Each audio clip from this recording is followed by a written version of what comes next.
Hello and welcome to episode 9 of the Money Smart podcast, where I'm joined by Krystle. And in this episode, we're going to dive into the psychological mindsets behind saving and investing. Would you like to give yourself a bit of an introduction? Yeah, sure. Krystle McGilvery, all the letters under the sun. I'm a behavioural change and financial management expert and chartered accountant, actually, amongst other things like coach, podcaster myself. And I support individuals with their personal finances and founders with their business finances as well. Leaning, So of course, yeah. how has it come up for you with obviously having a plethora of different experiences? How have you found it coming up in this particular time where you see different challenges? Like we had the 2008 financial crash, then we have the cost of living crisis. Now, how have you found that journey coming upwards?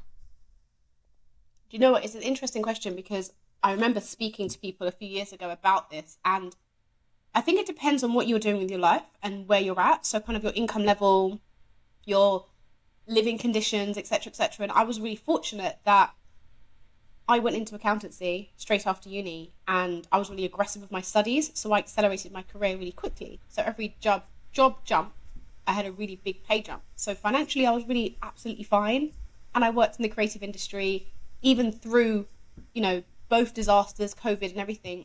That space has been flourishing, so I've been okay, and I had an investment property that I was living in, um, with a couple other people that was covering my living expenses. So I was fortunate actually that I was fine during those times. Is in this current climate, like we all experience like these financial highs and lows, typically mostly lows at the moment. Is there a particular significant financial challenge that you faced, and what lessons have you actually learned overcoming it?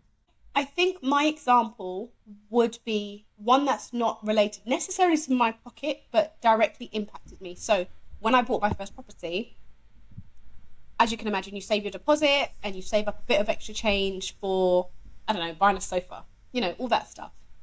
So I think I had like 8 grand extra for bits and bobs. My sofa itself was like 2.5 grand. I don't know why I paid so much, but here we are. And someone borrowed £3,000 from me and promised to pay it back within a month. And it was literally the month before I completed on my property purchase. And they didn't. And I was relying on that money to help me with the house stuff. Also, my boiler went and my electrics needed to be completely redone in the property. So I had a 6k bill immediately after buying my property, on top of things like a sofa and a fridge I needed to buy. And somebody owed me £3,000. So it was sticky, but I think the reason why I mentioned that example is because actually what stuck out to me there is that's where actually I started to think about changing my career or pivoting slightly and focusing on money habits, money behaviors, because my focus was on that person who borrowed money from me, and trying to understand what was going on for them, because they were very close to me and they were avoiding the conversation. You know, Up to this day they haven't paid me back. Absolutely fine, but it was more what's going on for them not to pay me back. Like, why are they struggling? So that interesting phase got me to kind of think about this stuff a bit more. So when it comes to actually managing the money, when you speak about the mindset, is it about having that balance of when you have friends, the generosity and the kindness to help them out, but also thinking about yourself in the future, and if you can, I guess there is an element of trust, as you're saying there, because we're very close to you, but also thinking what happens, what is the worst outcome, just planning for that just in case. Yeah, really good question. I think specifically to that, it's really difficult, but there's something called financial enabling. I don't know if you've heard this term before. It's common with, for example, if parents have separated and the parent that's left the home and no longer living with the child, the parent may feel obliged to just keep giving money or buying things for the child way up until adulthood. They feel obliged. They feel like, they have to. Or, for example, having a sibling or a child or a friend who is not pulling their weight and kind of sorting their stuff out, getting a job, not spending on trainers when they can't pay their phone bill. They're not doing much for themselves. Financial enabling is where an individual, for example, myself in that situation, still gives them money and trust that they're going to pay it back or do what they're supposed to do. But actually they don't, and past experiences show that they don't. But I continue, and I'm enabling them to continue that cycle they're in. So in terms of money mindset, it covers so many different areas. And that's one, for example, part of it is about being realistic, being honest with yourself, your own situation, others, because money is very emotional, right? And if we see that somebody else needs money, straight away we think they need it, let me give it to them. But actually, it may not be the right thing. What are the common mistakes you see when it comes to these financial mindsets and you're speaking about enabling? What are the common areas that you see where people tend to make the mistakes or like have errors? There's loads. There's one, I remember one of my clients, a guy, every Friday he would go out for drinks. So I think this is relatable to everybody. He'd go out for drinks with his friends, and he liked to be the guy that bought everybody rounds and rounds of drinks, right? But at the same time, he really wanted to save to buy his first property. But every Friday, he was out buying drinks. And we spent some time trying to understand what was happening there. Why are you wanting one thing but doing another? And there's something called the empathy gap, which is basically, for example, at home, before I go out for drinks, I'm like, well, I'm going to save my money because I want to buy a home. So I'm not going to spend, when I'm out with my friends, dancing, having a great time, I'm not going to spend that money. But the empathy gap is where you're not really connecting to how you're going to feel in that moment. In that moment, I'm going to be like, yay, let's get some more drinks. I've had one, someone's bought me one, I want another, let's have some shots. You're in a heightened state, whether it's, emotionally happy or sad, it doesn't matter. But the empathy gap is where you don't realize that actually how you're going to feel is going to be completely different. And you almost blindside yourself and then do the thing that you said you weren't going to do. And this is common in, for example, smoking, same socially smoking, etc., etc. That's one example that's very common. There's other things such as, let me think, endowment, a bit more technical. My example, a lot of people have the same bank account they had when they were 16, way into 30s, 40s, 50s, whatever. And it's almost like they feel a connection to this bank, right? Like my first bank was Halifax. I still have an account with them, but it's not my main account because financially it doesn't make sense for it to be my main account. There are other bank accounts that can pay me money. That's called the endowment effect, where you place much more value on something you already own. When actually that bank account that's not paying you anything has no value. It's just a dry account. Like go and get Nationwide or NatWest where they pay you money for leaving money in the account, right? And I could sit here and just reel off loads, but there's more questions, I'm sure. I get the exact feeling of the endowment because I'm with HSBC right now, and I just feel like I want to stay with them. I don't know what it is, but I just want to stay with them. But that is really just an insightful thought to actually think about it. But in terms of the many errors that you said there are, if you could just pick out one and just maybe give some practical techniques or approaches you can have to alter the specific mindset to encourage these more healthier financial decisions. Yeah, when it comes to kind of being better with your money psychologically, there's quite a bit of hard work because it requires you to do a lot of thinking, which is hard. Thinking and reflecting and understanding your motivations for doing X, Y, Z. For example, there's an activity called the 5 Whys, and it's where you basically repeatedly ask yourself why. But why do you do that? Like you, for example, why do you have your HSBC account? Why? And you just keep going. Go ahead. You want to try? It's just because I've had it since I was very, very young, and I just feel like I haven't experienced another bank account, and I just feel like it's so easy that I don't want to try, and I just want to stay with what's familiar territory. Mm-hmm. So you said easy and familiar, which in terms of another why are you going for easy and familiar when we're talking about money and making the most money? Just because sometimes you have this approach in your mind where you feel like you don't want to try something new just in case it goes wrong. That's what I feel like it is like. And this is where it gets really psychological, right? And we could go and do therapy or coaching, right?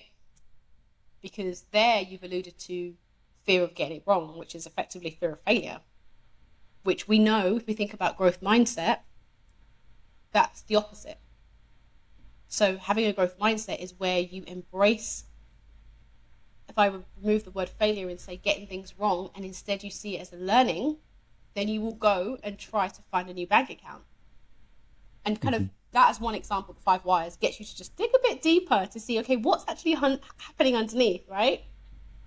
And you most of you wouldn't have thought I'm with HSBC out of fear of failure. I'm not sure, because if I was looking if I was looking in the whole spectrum, I know about growth mindset, about being like, I can do it.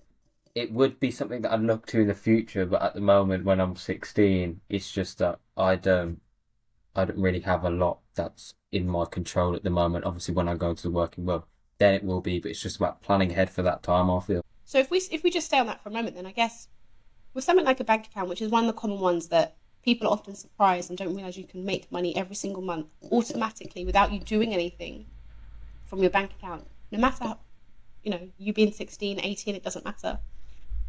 We can all take advantage of that. And this is why I started with, this stuff is really hard work, because it does require you to push and stretch into new spaces that you haven't explored before and might feel really uncomfortable. If we move over to things such as the type of clothes that you wear or the car that you buy, and what we often don't understand is that the things we do, everything we do because it brings us some kind of value. We feel, it makes us feel good in some kind of way. Absolutely everything you do, even down to the friends that you have, which sounds really strange, but they give me something. That's the only reason why I have them, right? So with things such as the clothes you buy, the trainers you buy, there's a reason why you buy those specific items. And again, some of the hard work is reflecting upon, well, why am I buying those specific things? Is it because amongst my peers, that's the kind of way that we dress? Do you see what I mean? Yeah. And when you think through some of that stuff, it's really eye-opening to see, actually, I'm only doing this because of that. And then when you compare it to, well, what do I actually care about? What am I trying to do with my life? What do I want? You might find that buying that nice sofa or whatever, you don't actually care about. I guess there's a reward and cost to everything. That's what it's alluding to, because if you, I've thought about this before. If you look into each specific part of your life, there's always a reason for it, but then there's always a cost to it as well.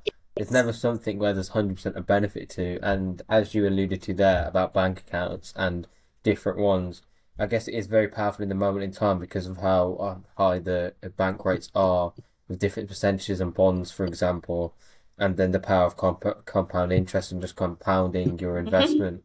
But what I find at the moment, because I'm 16, I can't open them accounts. It just doesn't let me, because you have to be 18. But that's the difficulty, I guess. But then with the cost of living crisis at the same time, there is a large amount of negatives, but there is some positives as well, because it is very enticing to save at the moment with the high interest rates. And it's just in terms of that, what do you think about the current society that we're in? Because as the cost of living crisis happens, we see the world rapidly changing with different technology advancements and evolving economic landscapes. How do you think these are impacting financial decisions, and how do you think we can use them to equip ourselves to make better financial decisions? It's a really good question. It's a really thick question, but I think if we think about technology and, I don't know, if we pay attention to things such as social media, there's a lot of comparison. There's a lot of seeing the polished, shiny side of other people's lives, comparing or alongside the reality of a lot of people's lives, right? Struggling financially. There are so many people that have never been in debt before that are now newly in debt as a result of these times. And again, if you compare that with these new apps, Threads, which I am on, but these new apps that are just right in your face constantly every day, only showing the shiny side, it can easily make you feel so much worse about your life, effectively. And that then would lead you to make more unhelpful financial decisions because you're trying to live up to those standards that actually aren't real, It's easy for us to take a picture of a beautiful window and the tree outside and, whatever, and put a nice filter and it looks amazing. But behind that person struggled to pay their rent that month. And we don't know that truth.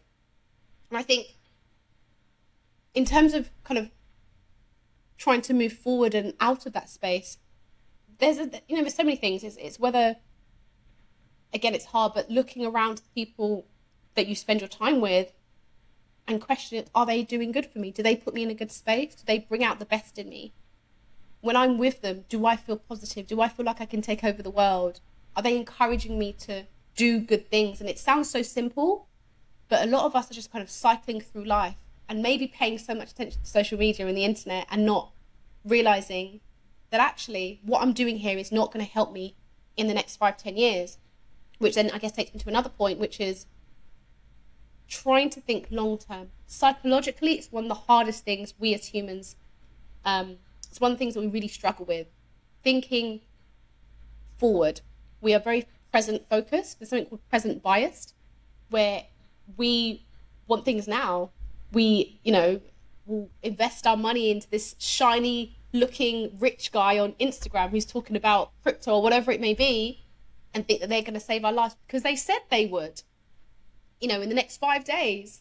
And that kind of, all those different factors joining together just create a really unhealthy environment. So yeah, look at the people around you, make sure they're encouraging you to do good things. If possible, get a mentor.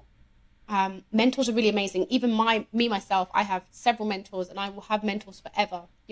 As I get older, they get older, but there's also mentors younger than me that understand a different part of the world, have had their own unique experiences, can teach me things. But they're really powerful. When you have a conversation with someone who's in a completely different space to you, you go away like your vision is so clear because you've been given this new, exciting area for you to explore, and it makes you feel really expansive. And then I guess another thing that I'd love to drop in here, and I talk about this a lot, but it's just basically leverage.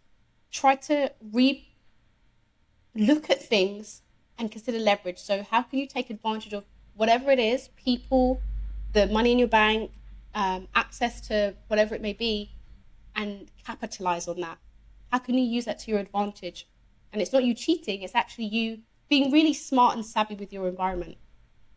I think that's a very, very powerful point that you've made there, because Instagrams and like social media, it's like a false reality because people can post what they want, and you see all these courses which are very dangerous because you don't see behind the scenes of it. You don't see what's really going on. Yeah. And a question I'd actually have for you here, and you mentioned about environment. Do you believe in the saying you're a product of your environment, or do you believe it's more your choice where you're going to place yourself in to be in it, or is it more on people's circumstances?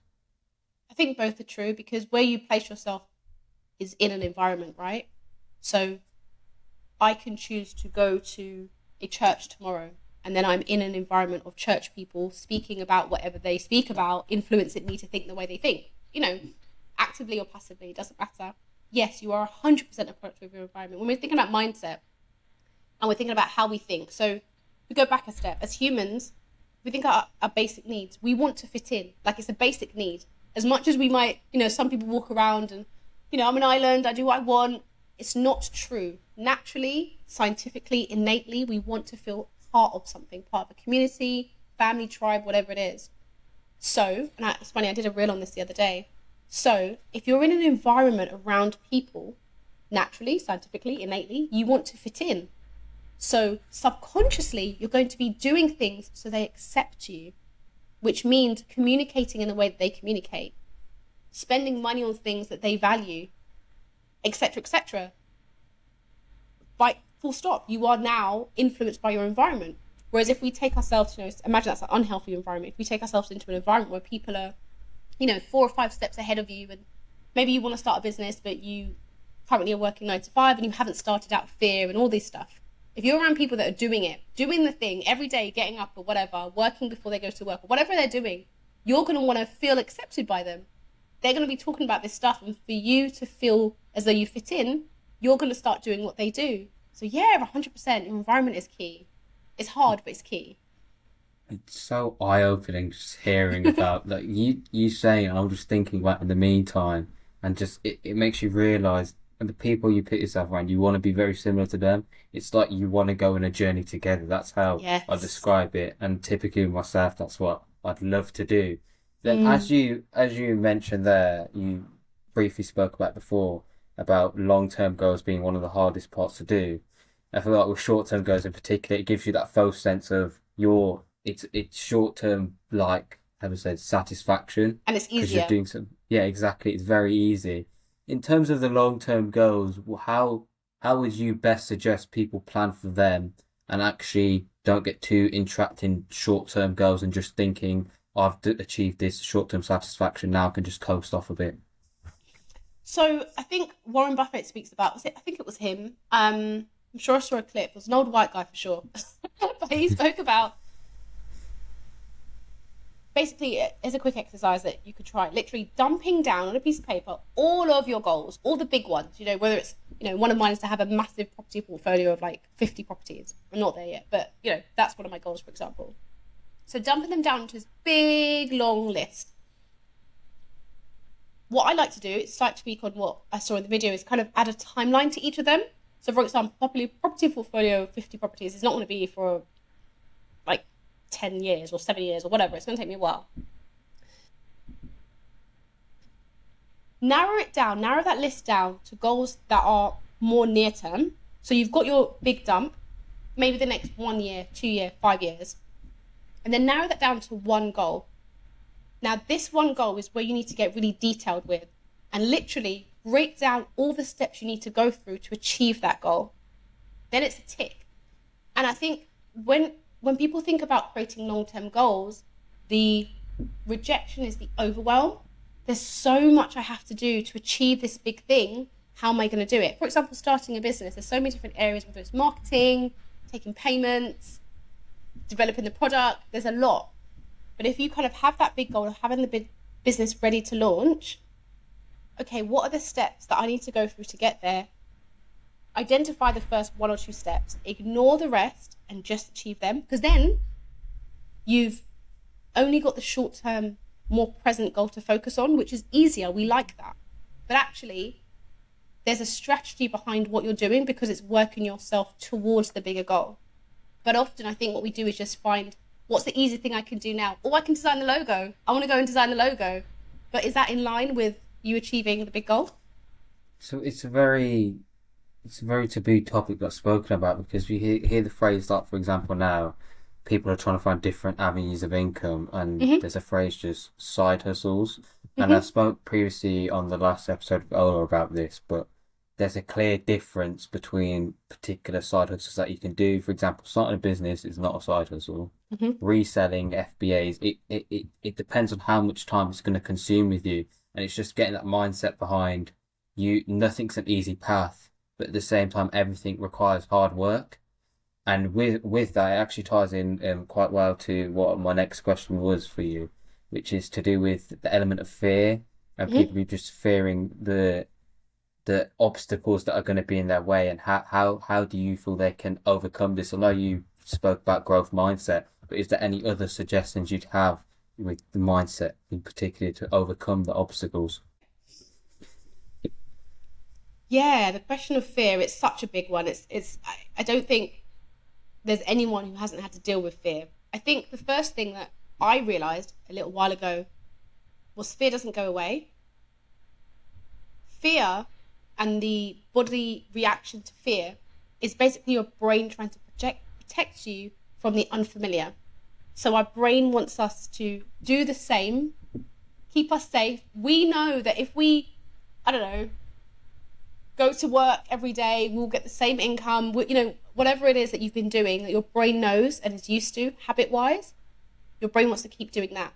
So whenever you try to step out of that, your brain, which is great, it's an amazing muscle, it's doing the right thing, it's trying to protect us and keep us safe and alive, right?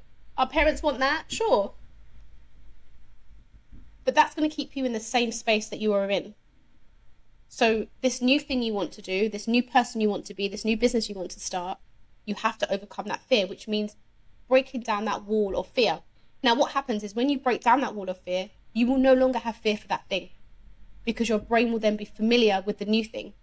So I think it's really important to understand that and understand why your body and your brain and you're rejecting it and you feel this way. It's never going to go away, but it's for you to push past it and do it anyway. So the book, Feel the Fear and Do It Anyway, right? It's literally that. It's summarizing the fact that you're going to feel the fear because your brain is purposely trying to protect you. So push past it, do the thing anyway, know that you're not going to die, which I say that because that was the phrase that I used.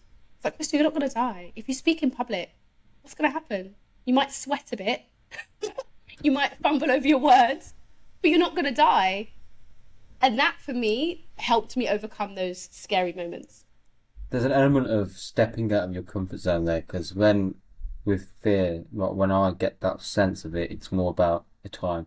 Well, I'm gonna have to step out of my comfort zone, do something that I haven't done before. Yeah. But it's all going to be for a good cause, because once I've done it, I've experienced it once. I should be okay in the next few steps. But is there anything that you'd suggest, for example, with like it ties in? I think fear ties in quite well to like nerves, and like before doing something, you get quite anxious. Is there any techniques that you use yourself? Like, for example, myself now, I've recently changed to more visualizing that event, getting the fear of what it's going to be like when I'm doing it. Is there any particular ways that you use? Yeah, I like that actually. And it's something I do as well. If I'm going into a new space or a new environment, doing something new, I try to sit and think through, okay, what am I going into? If I can get a picture of the place, if it's a physical thing, what's going to happen? What's the layout? How long is it going to be? What kind of people are going to be there? Literally visualizing, like you said, myself standing in that room or whatever it may be. So it becomes more familiar before you go into that new environment. There's also things like breathing techniques. I don't know if you've heard of the box technique. Yeah. Yeah, that's quite cool.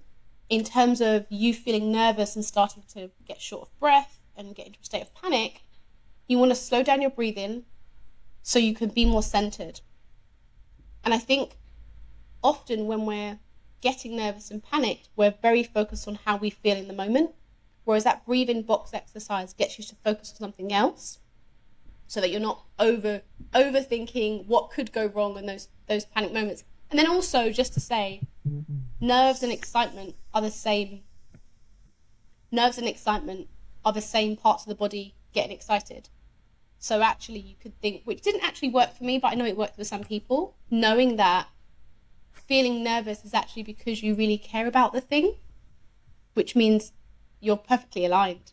And actually it's a fear wall that you need to knock down for your own journey, so to speak, and what you're trying to do. You mentioned about all of the different tips that you give there that are amazing, but let's just roll it back now. Let's just roll it back to when you were, say, about my age or slightly older. Yeah. What if you were to reflect now on your financial journey, what would be the financial advice you wish you received earlier in your life? There's one which I'm almost still bummed out about. It goes back to the leverage point, right? So obviously being at uni, I was given a grant, a loan, all of this stuff, but I lived at home and my degree was free. So all that money I had, I didn't need it. Like I didn't have rent to pay. I had 2 jobs. So I had this extra money and I went to Miami and I did all the fun stuff, right?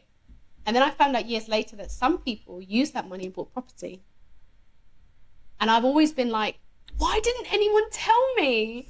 Like, I had the money there. I could have had a property at like 20 years old or 18 years old, whatever. So I think for me, it's leverage. It is understanding. And like I said earlier, taking advantage and capitalizing on what's around you, the people around you, go through your network list and see whether it's, again, I was talking to my sister about this the other day and she's very early in her career. Focus on the skills you can develop, not the money, because developing your skills is what's going to allow you to get the money later because you now have the skills. If you're just jumping for the sake of pay, that's not really going to serve you very well, which again is leverage. So what do I have around me? Who do I have around me? What's the state of my finances? What can I capitalize on? And I wish I learned about that word years ago. We often hear about like different role models that inspire us to be a better version of ourselves. Could you share a role model who has inspired you in the financial or business world, and what qualities and traits in particular that they have resonated with you the most and you found most inspiring? I guess you've heard like the typical Warren Buffett and things like that, and his long game focus and commitment, which is great when we're talking about present bias. And I'm an ADHDer as well, so yeah, I do everything now fast and can be very present. But people like actually Jay-Z and Oprah Winfrey and their audaciousness with what they've created, I love that. I love the fact that they had a vision and they just went for it and weren't told no. And when you look at all those successful people, it's because they committed to a cause that they believed in and ignored other people telling them no. Again, with is it Anne Boden, Starling Bank? She, committed to what she thought was the right thing to build, and it's very successful. I mean, I banked with Starling. Yeah. To conclude, then, you mentioned these role models. Is there any inspirational quote that's resonated with you throughout your journey? If you could share, it'd be absolutely great if you know it word by word. I have a quote, but I don't know who it's from. It's really short. It's basically, don't leave cash on the table. And I like it when it gets me motivated to go and get. So, for example, my follower count is growing and people are approaching me for influencer opportunities. And, sometimes they can be quite low and it's like, no, I'm going to go for this. I'm going to push to go for higher. And they often say yes. There are always opportunities in front of you, around you right now that you can capitalize on. I just watched a video by, what's that Exciters guy? What's his name? Craig? What's his name? Oh my gosh, I've forgotten his name. He's a white guy. He came over from another country. Gary Vee. Oh, yeah, I know. Yeah. He talks about Craigslist. There are so many opportunities around you that you can use to get startup capital, get money to invest. The video I watched was about going on Craigslist and getting a sofa for free and then selling it for 20 quid, whatever. I think there was a video of a guy putting a sofa on the train or something crazy like that. But yeah, my quote is, don't leave cash on the table. There's money all around. Don't be afraid of it. I think this has been an absolutely amazing episode, a massive inspiration, just hearing all your psychological mindset and reflection. I'd like to say a massive thank you for you to actually coming on the podcast today. It's been an amazing episode, and that has been episode 9 of the Money Smart podcast.